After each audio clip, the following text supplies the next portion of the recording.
Hey everyone, welcome back to my channel. Donna here, coming to you with a tag response to the lovely Sylvain at Sylvain's Deadly Sins, who issued us all the invitation to join him during the season of Lent and do a modification of the tag only 10 decks. And instead of only 10 decks, it was only 10 decks for Lent. So I did give it a shot. I didn't make a video at the beginning of the run, but I wanted to make one now and tell you how I made out. So without further ado, after much fussing and trying to get the shot right and the new tripod and the lighting and you know, all the shebang, you know how it goes. I'm just gonna dive right in or else I'm not gonna do this.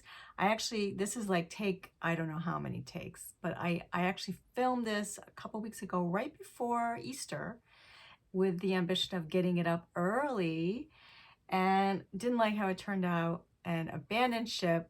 I do not know how to edit yet. This has got to be like one fell swoop. So I'm just going to keep talking and fingers crossed this is it, because I don't want to do this again and again and again. But I really want to let you guys know how I made out. So I'm just saying hello quickly, and then I'm going to endeavor to bring you down to my table a little bit more. And we're just going to look at decks while I tell you how this went for me. Okay, so down we go. Dun, dun, dun, dun, dun. Hopefully that's pretty good. Okay, we're just gonna roll with it. Okay, here we go. So here's how I started out. Watched Sylvain's video. I was really intrigued. I do what I always do for tags. Even before I started my channel, I would make a little list and think, well, if I were to do that tag, what decks would I choose? And I had already made one for just the plain old only 10 decks. Like if you only had 10 decks for the rest of your life, which decks would that be? And I did a video on that, I think, so you can check that out. So this time I took that the original list and I modified it. And here is what I came up with. Yes, here's what I came up with. Why does this look totally different? Because I'm on the wrong side. Okay, it's this side. I'm like, wait a second. Those are not the decks I used. So obviously there were multiple drafts of my list. Now you know that. Okay, I'm gonna read you the list, give you the basics, and then I'm just gonna start flipping through decks while I tell you how this all went for me and what I learned, because I learned a lot from this. Okay. Here's my list. Number 1, Kazanlar. Number 2, here's the Kazanlar for people who don't know it. I love this deck so much. Number 2, the Thoth deck. 3, Marielle. 4, Texture Tarot, which is right here. 5 for me was Super Lunaris. 6 was my beloved Empathic Oracle. I love this deck so much. Okay. Faceted Garden is also an oracle. Mystical Shaman, which is right here, which I didn't end up hardly using at all. I don't even know if I used it at all. That was interesting. Sacred Destiny, Denise Lynn. Shining Tribe is in here, this little pouch. And so that's 10. Now, to start off, right off the bat, I said to myself, you know what? I'm going to give myself 2 extras. Here's why. As I was thinking about doing this tag, preparing to do this tag, I was also super mindful that I was about to start a 22-week in-depth tarot study class with the lovely Sadhana. So I said to myself, you know what? I'm going to give myself a break. I've been looking forward to taking this class for quite some time. I'm gonna need a couple extra decks that I don't normally work with. So I didn't want to put them in the list of 10. So I gave myself that right off the bat. So I gave myself an RWS. I started out with the Albano Weight. I ended up switching. I'll tell you about that. And I also gave myself this extra 5-cent tarot because this to me is a study aid because it has keywords right on the card. It's a really cool deck. Maybe I'll get to show it to you. So those were my 2 extra to start. Okay. Okay, list out of the way. I will say right off the bat, I also was aware that I just started this channel and that I may need some decks to keep flowing, doing videos, whatever might come up. And that actually turned out to be the case right away. I think one of the first decks I added into my initial 12 was the Voyager Tarot because I got invited by Gerald to come on his channel and do a deck casual on the Voyager Tarot, which was so awesome. So I took a different approach, I think, probably than a lot of people who did this. I just gave myself a lot of leeway. And I also really appreciated that, here, start flipping through, let me see, let me start flipping through. Here's the Casanlar. Let us look at the Casanlar while I chat to you. I really love that Sylvain said right off the bat, hey, listen, you know, this is just a fun thing. Like, don't make it too serious. And, you know, mental health is a real issue for a lot of people. And if something comes up and you really, you know, need one of your favorite decks or whatever, like, use it. And I thought, well, that's so great that he said that. And it's a really important thing to be mindful of because, you know, I don't know. I just, like, I really wanted to do it.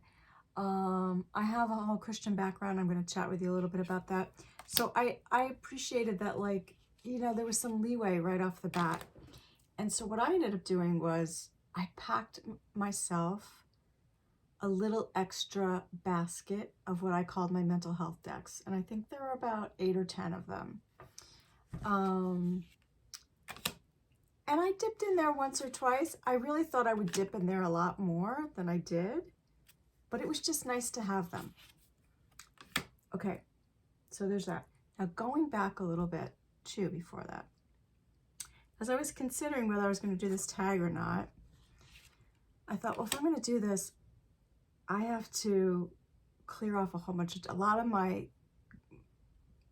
favorite decks live right here. I'm pointing. Okay, they live right here on my desk. I have all these cubbies built into my desk. And this cubby, there's 2 cubbies right here, were really jam full of decks, right? It was just, I was definitely like at the max, kind of overwhelmed. And so I'm a very kind of practical, feng shui oriented person, very much so.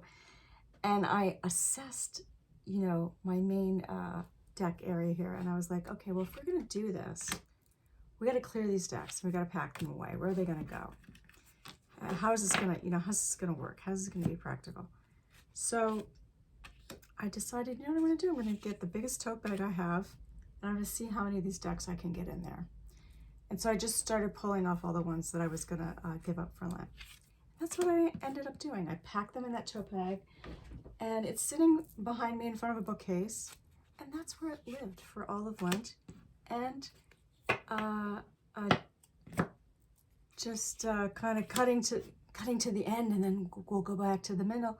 Most of them are still sitting there. 2 weeks, we're like about 2 weeks after Easter now, I think, right? So that's how I approached it. I cleared off a whole bunch of decks. I took any of the guidebooks, you know, that were with them, extra guidebooks, got rid of those too, so they weren't kind of right in front of my nose, thinking like, if I stare at those guidebooks all the time, I'm probably going to want to use the deck. You know how that goes. So I started there. And that was really wonderful to do that because it freed up a lot of space. I noticed, you know, a lot of mental clarity right away just from doing that. So that was really wonderful. So that made it work for me. Kind of, I'm a very big, like, out of sight, out of mind person. Okay, I have some notes here. Let me look at my notes, see what else I wanted to tell you guys. So my emergency backup decks, I packed those. Extra decks on my desk. Yeah, and I allowed a couple extras, a couple extra tarot for class. I did throw in 1 or 2 extra oracles.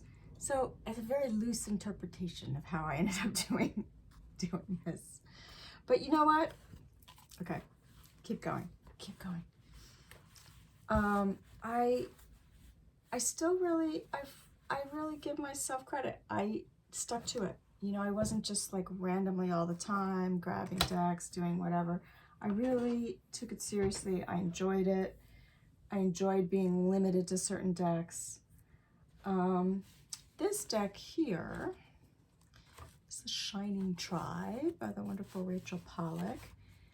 And I purposely picked this deck. This is one of these decks, like, I love this deck, but I don't know it yet.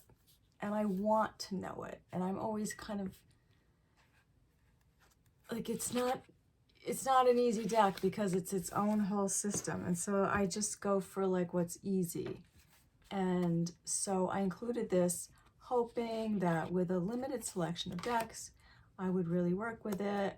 I would dive deep. I would begin to really get to know it. It's such a cool deck. I love this deck. I don't see it around that much these days. I don't see people talking about it, but I think it's awesome. So here's the short truth. Didn't happen. Did not happen.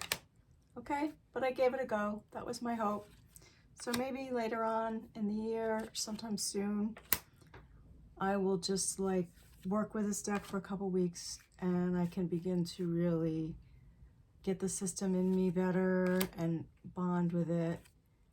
But I pulled it a few times at the beginning of the tag and then I don't know what happened. You know, I went on to other things. But anyway, here was one of my noble tries. The Shining Tribe right there. What else?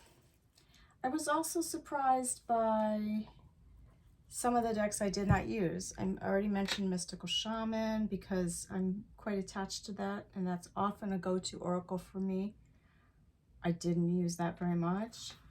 I assumed I would want the Thoth a lot, and everybody knows the Thoth. I won't take that out and show you. And I really didn't use Thoth very much, and I was surprised by that. This is my Albano Weight. I started out working with that in class, and I very quickly decided I wanted to switch to this other one, whatever this is, kind of a classical, whatever this is called, you know, this one with this color box. So I went back to that. But I had 2 RWSs around, and that proved to be really useful. So that was good. That was all good. Mary L. Also, I had high hopes that I would use this more than I did. This is a deck that I will pick up for certain occasions. I can't even say quite what, but it, you know, it's not an everyday or every week deck for me, but there's just times where I know that this is the right deck to read with. But it's a very, very deep deck, really requires quite a bit of study and working with a guidebook. I've, you know, been following some people who have been doing wonderful, you know, kind of free classes on this on TarotTube and enjoying it. So I've learned a lot more about it recently. But again, I thought I would use this more. I thought if I was limited to 10 decks, you know, that I might really dive in a lot with Marielle. I used it a few times, but I think more in the beginning. And then as things went along, what happened? I think I just sort of stuck with my tried and true. The class started, it's wonderful. I can't say enough good things about it. But I just found myself mostly working with RWS of my own choosing. That was sort of my plan, to just try to really kind of master the classic RWS. And so, yeah, I think that's mainly what happened. But of course, always from time to time, I would be in need of my Empathic Oracle, which I love this deck so much. So this definitely got use. This definitely got use. I highly recommend this deck. Love the artwork, love the simplicity. The guidebook is wonderful. It's great for HSPs and empaths and really anybody on the spiritual path, or any artists, because we all tend to be on the sensitive end of the spectrum, and this deck has a lot of wisdom to offer for that. Thus its title, The Empathic Oracle. So this definitely got use. So that was great. So did, what else did here on my table? Okay, I'm gonna stop showing for a little bit and I'll just tell you. Okay, Super Lunaris definitely got use. Super Lunaris. Uses quite a bit. Uses quite a bit. So that was a good pick. Textured Tarot, which I love and have been using so much. It seems like a lot since I've had it, I don't know, about a year, maybe even longer. I remember I used it a lot over the summer, the last summer. I didn't use it that much. I know I used it a little bit in the beginning of Lent. And then, I don't know, other things took precedence. So that was surprising. Same for Faceted Garden. I'm sure I must have used it a few times in the very beginning, but I don't recall using it much. So that was interesting. 5 cent. Did I use 5 cent? Probably, but not a lot. Not a lot. It was great knowing it was there to go to. But I didn't use it a lot for myself, and I don't think I used it much for the class either. So that was interesting. Sacred Destiny. Ooh, flying across, having a sacred flight across from my desk. This I ended up using quite a bit. And that was fun. I modded this deck and it made all the difference. I trimmed off the white borders because the deck was way too big and chunky for my small hands. I edged it in gold and silver Sharpie. And all of a sudden, boom, I felt so much more connected with it. So that was really fun. This I definitely used. I used this quite a bit, especially towards the end. So that was great. That was really good to have that handy. It's a great deck. It has a really clear voice. The artwork is really growing on me. It's kind of I'd say it's my favorite deck by Denise. I'm very fond of Denise Lynn, as I've mentioned before. So this was fun.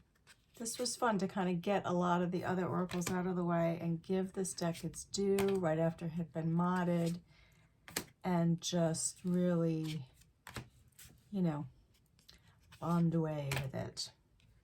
So it's a lovely deck. So that is what I used.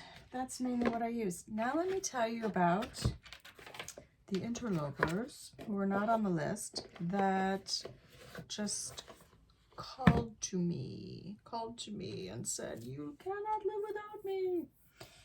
So early on, I snuck in this deck. This is another deck similar to the Shining Tribe for me that I really want to love, and I want to feel like I'm bonded to. I mean, I do love it, okay? But I want to feel like I have a better connection to it than I've built yet. So I just kept it, you know, I pulled it back out and I kept it here on my desk. I just sort of like wanted to be close to it.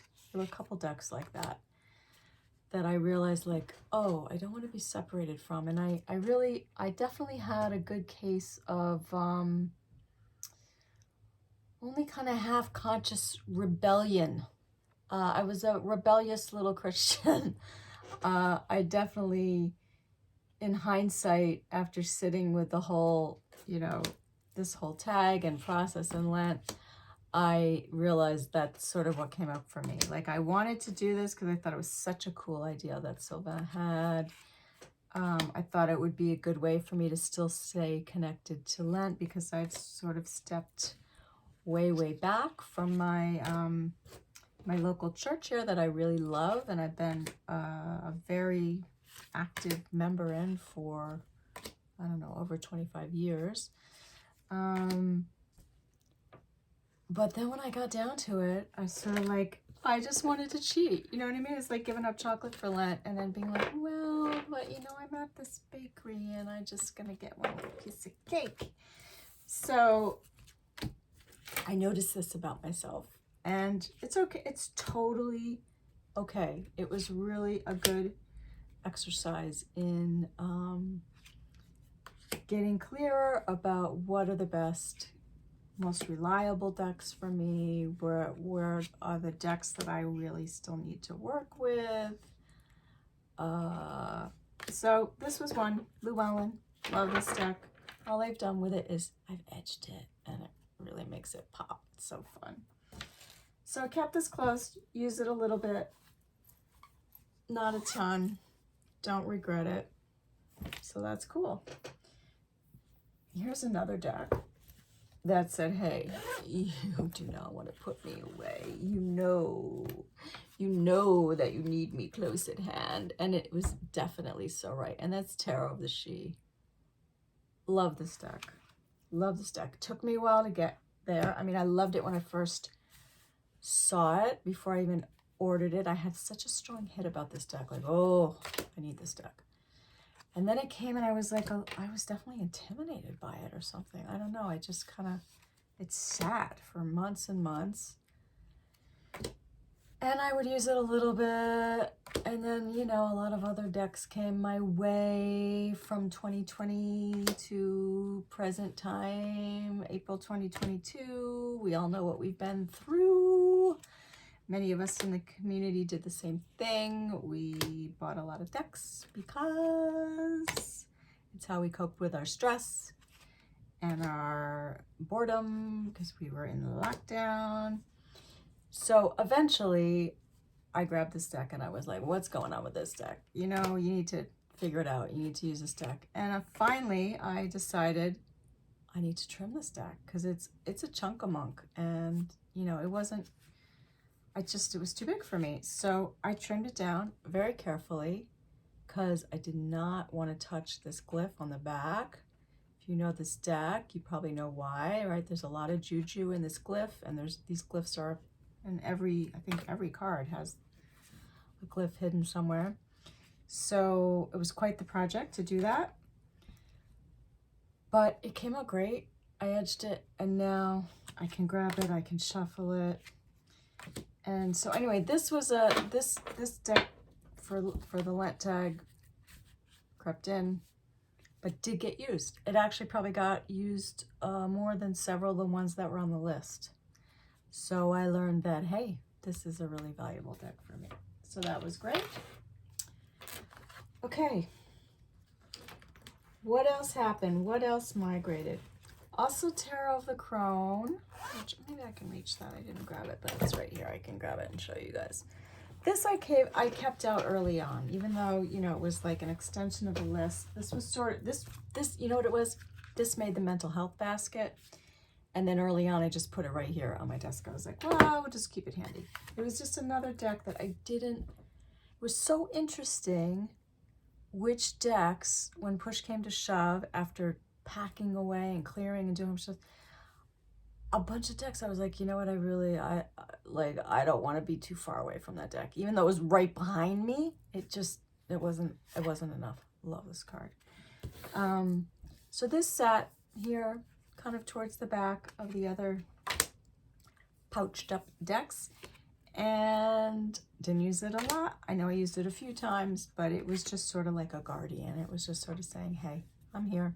I got you. I'm here. I'm in the back.